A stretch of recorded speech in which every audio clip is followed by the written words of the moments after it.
Bonjour Martine. Bonjour. Eh bien, après quoi, près de 3 ans, si ce n'est pas plus que 3 ans, on va Ben, enfin pouvoir proposer ce spectacle-là, cette pièce-là, en public. qui l'eût cru? Qui l'eût cru? Et voilà. Effectivement, je pense que l'idée première, c'est il y a 3 ans, mais ça fait maintenant presque 2 ans qu'on travaille dessus à différentes périodes. Dans le creux de vague, entre deux variants.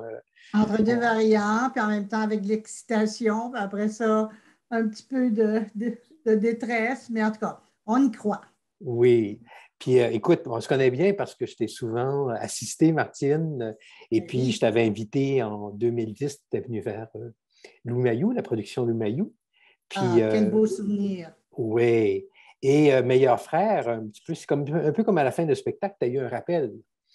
Puis, il n'est pas venu de moi, en fait. Il est venu le rappel est venu d'un comédien. En tout cas, si on raconte un peu l'histoire de ça,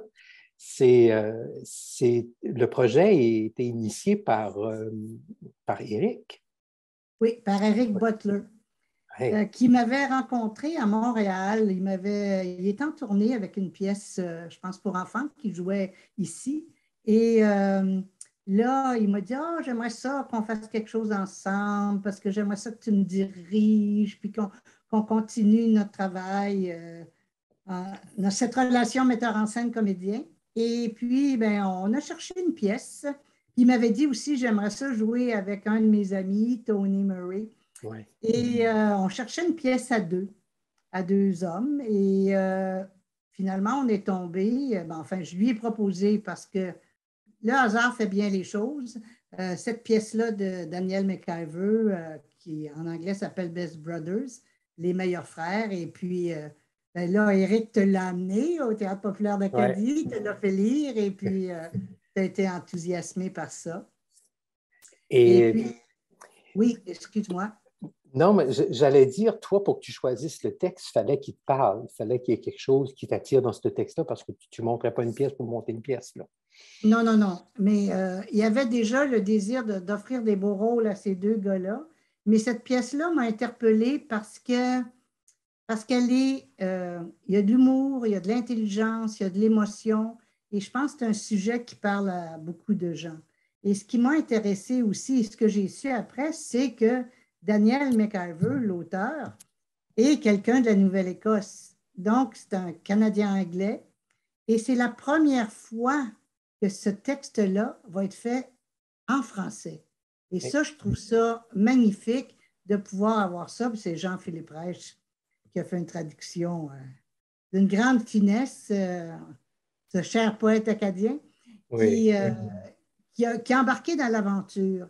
Et c'était très important pour moi aussi, la traduction, parce que ce n'est pas toujours évident de traduire des textes canadiens-anglais. Mais ce que j'ai trouvé aussi très intéressant dans ce projet-là, quand tu as commencé à prendre forme, c'est justement cette relation-là du fait qu'un auteur canadien-anglais qui a été joué partout à travers le monde a eu une première francophone. Et ça, je trouve ça magnifique. Quand j'ai lu la pièce, c'est pas tout ça qui m'a animé, c'est après, mais ça faisait tout des plus. Ouais. Quelqu'un des Maritimes qu'on n'a pas connu ici, que le public français ne l'a pas connu. Il y a d'autres pièces qui ont été traduites, par contre, qui ont été jouées à l'Université de Moncton. Herménégilde Chasson a fait des traductions aussi. Mais Meilleur frère, c'est la première fois. Tu disais que c'est une pièce à deux personnages, deux hommes, Oui. mais c'est deux hommes et une femme. Ben, oui, ben, il y a deux hommes, une femme et un animal. Et un animal, oui. L'animal, on ne le voit jamais, mais la femme, en quelque part, elle apparaît. C'est assez Elle spécial. apparaît à travers ses fils, Kyle et Hamilton. Donc, c'est la mère, Bonnie Meyer, qui est victime d'un accident lors du défilé de la Fierté gay et elle meurt. Et les deux frères doivent se retrouver pour organiser les funérailles, la vie de décès et tout. Et ben, ça crée quand même certaines tensions parce qu'on ne peut pas dire que leur rapport est tout à fait harmonieux. Mais puis, il y a aussi le chien, Enzo, qui est le meilleur compagnon, qui était le meilleur compagnon de la mère, qui doit être qui doit être, dont on doit prendre soin.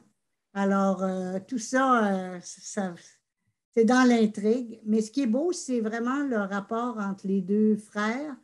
Et je pense que la mort de quelqu'un de proche, c'est ça qui m'a touchée, moi, permet de recréer des relations dans les membres d'une famille. Même s'il y a des choses qui sont un petit peu, des fois, stressantes et pas toujours le fun dans une famille, il reste que si on prend le temps de s'écouter, de se retrouver, bien, on peut aller vers un avenir meilleur et passer outre, pas passer outre, mais que que cette expérience-là du deuil amène une vie meilleure pour Ouais. l'avenir. Ouais, une espèce de lâcher-prise des choses, des espèces de rhizomes, des trucs emmêlés qu'on avait qui tout d'un coup ont plus d'importance, on passe outre ça, comme tu dis. Il y a beaucoup de, tu disais, il y a beaucoup de finesse dans l'écriture de Daniel McIver, beaucoup d'intelligence, beaucoup d'humour aussi. Et juste dans le titre, tout ça est là. Ben oui, c'est ça. Tout à C'est fait. les meilleurs frères, mais en fait, meilleurs, c'est leur nom de famille, c'est des frères. Et Exactement. c'est une espèce tu découvres tout un conflit enfoui chez ces frères-là. Alors, Best Brothers en anglais, c'est quand même assez, juste là dans le titre, je trouve qu'il y a toute l'intelligence, la finesse, l'humour de Daniel McIver. Oui, puis en même temps, il y a une critique parce que les deux frères sont au début de la pièce, sont en compétition. Qui a été le meilleur face à sa mère? Oui, Euh, oui. qui a été plus aimé? Euh, Chacun a sa version des faits, mais finalement, c'est peut-être le chien qui a été le meilleur ami de la mère. Mais en même temps, ce que j'aime bien aussi dans le personnage de la mère qu'on ne voit pas, mais qui est incarné par les frères au niveau de la mémoire, c'est que c'était une femme émancipée, une Ouais. femme qui a fait des choix. Euh, et ses fils ils vont apprendre beaucoup d'elle pour s'émanciper. Et c'est ça que je trouvais, c'est un personnage qui est plus ou moins présent, mais qui est très, très important dans la dynamique des deux frères.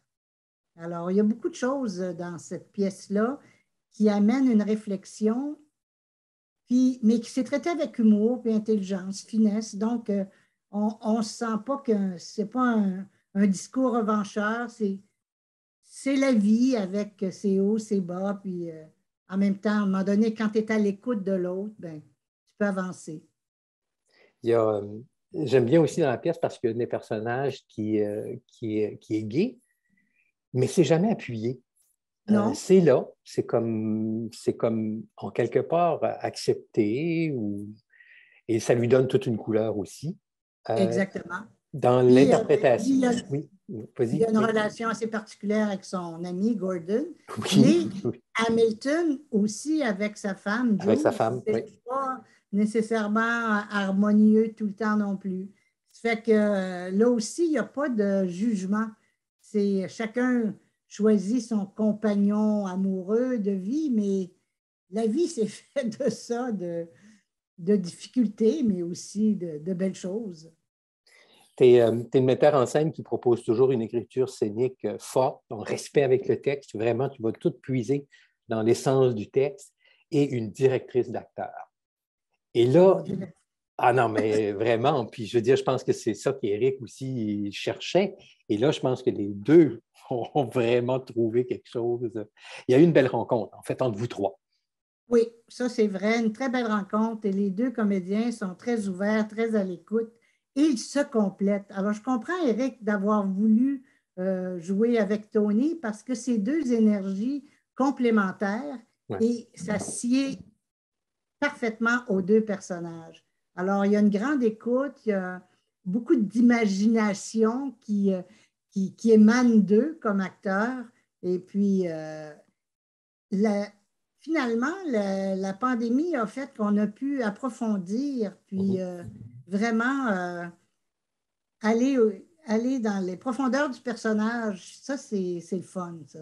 Alors, il y a eu un mûrissement, puis c'est très agréable. C'est très agréable. On peut dire que c'est une pièce, tu sais, il y a différentes pièces où il va y avoir plus d'accès, je ne sais pas, sur l'esthétique, c'est une pièce d'acteur. Oui, c'est une pièce d'acteur, c'est une pièce de personnage. Ouais.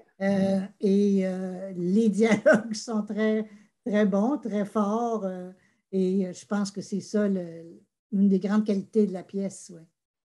Puis je pense que c'est ce que les gens vont aimer aussi, c'est de voir ces deux comédiens-là, comme tu dis, qui ont une complicité, qui ont un respect et qui se sont investis dans ces rôles-là. Je pense que les gens vont avoir beaucoup de plaisir, vont être touchés, vont être... c'est drôle, c'est touchant, c'est émouvant. Comment tu résumerais la pièce, toi, si tu... C'est des rapports qui se reconstruisent entre deux frères avec une très grande ouverture d'esprit. Et je pense que ça, c'est comme actuellement, avec tout ce qu'on vit, on a besoin de cette ouverture-là et de cet espoir-là, mais aussi de cette humanité, de prendre le temps de regarder l'autre en dehors de soi et d'être capable de l'accepter. Et ça, je trouve que la pièce nous donne une belle leçon là-dessus de rencontre, de redécouverte de nos proches, au fond. Oui, ouais. C'est vrai qu'on a besoin de se retrouver, d'aller vers l'autre, la bienveillance et tout ça. Oui. Et c'est tout ça fait avec de main de maître. Ah non, mais les gens vont avoir beaucoup de plaisir à découvrir le travail que tu as fait, le travail de ces deux comédiens-là, l'équipe de concepteurs aussi, parce qu'on a une équipe d'Acadie aussi, Jean-François Mallet. Oui, qui fait la musique, Luc Rondeau à la scénographie, Ghislain. Costume, accessoires, perruque, il y a de la perruque là-dedans. Perruque, costume et tout. Et Ghislain Basque, assistant metteur en scène, régisseur, et toute l'équipe technique, Marc Paulin à l'éclairage, Marc Bédard, notre trésor national. Oui, exactement, et Claude Lantaigne aussi comme technicien. Alors, non, c'est vraiment je suis choyée. C'est drôle parce que je me sens un peu comme Bonnie. Je suis la seule femme dans une équipe. C'est vrai. Alors, des fois, je suis là, on répète, puis je fais, mon Dieu, j'ai tous des gars autour de moi. C'est une pièce aussi où c'est plus un discours d'homme, mais en même temps, il y a Bonnie qui est toujours là derrière à voir comment tout ça évolue. C'est vrai, je n'y avais pas pensé. Tu es notre Bonnie. Ben, écoute, on a très hâte de présenter ça au public. On va commencer à Moncton. On va être le 11 mars et le 12 mars à Moncton. C'est 19h30, 15h. C'est une matinée le samedi à Moncton. Puis après ça, on va faire 2 représentations à Caraquette, le 16 mars et le 17 mars à 19h30.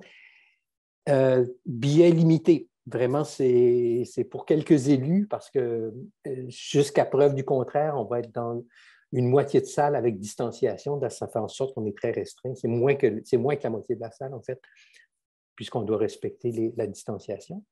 Mais écoute, cette pièce-là, on veut aussi qu'à vivre plus tard aussi, on l'espère.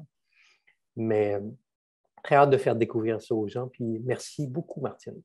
Bien, ça me fait plaisir. Puis je pense qu'on a besoin des arts vivants. Puis il faut se déplacer pour être capable de rêver puis de réfléchir.